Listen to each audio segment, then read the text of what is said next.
first of all, they move from the head to the heart. That is something very clear.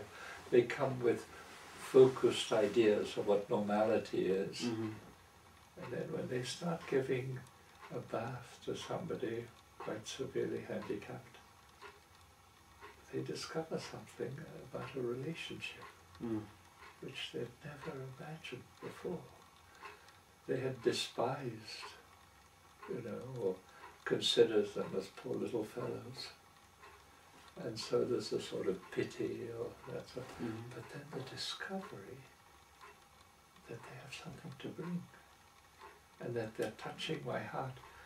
And then the discovery of moving from the head to the heart through relationship, the discovery that we're all weak, that we're all handicapped.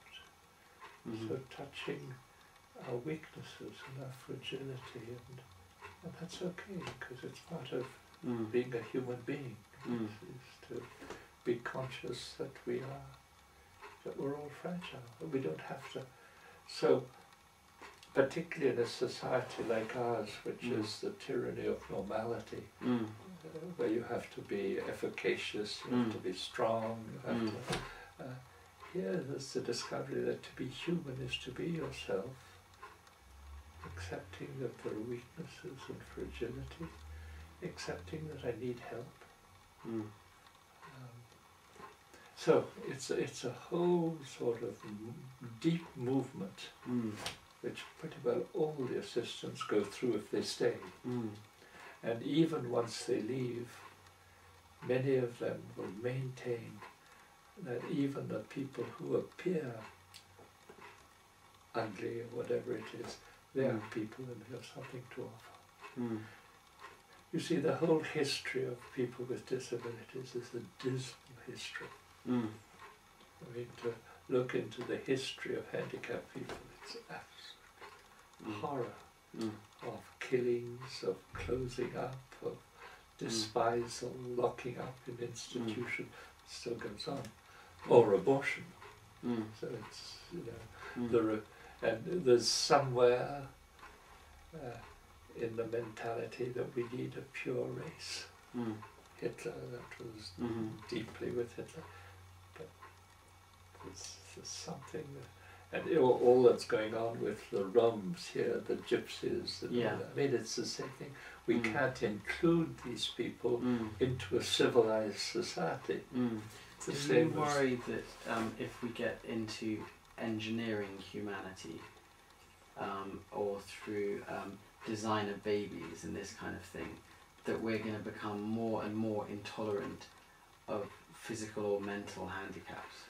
Probably, and we'll fall into huge problems, because one of the big problems is once we've engineered humanity, parents want a baby that plays the piano. But if he doesn't want to play the piano, one of the big questions in human beings is separation from the values of parents. I mean, delinquency is a lot around that. A lot of young people don't want the society that parents want them to be in. I mean, I can see that with really good parents who, when their son comes here to work, they will come to see me and say, do everything so that my son doesn't stay. Because to live with people with disabilities is a shame for the family. So, in this engineering sort of thing, we're going to come up into huge problems because we're not taking into account the need for a new generation to separate from the old generation to do something new and not to do. And so the monster will rebel from Frankenstein. It'd be exactly that. I mean, people. I wonder also, because you say that one of the great gifts that the handicap can give us and teach us is the ability to accept our own inevitable imperfections. And if we are trying to then engineer out of existence handicaps, are we going to just become more and more frightened and ashamed of our own, Yes, you see, the big question is around death. How do we situate ourselves? Accidents, death, sickness.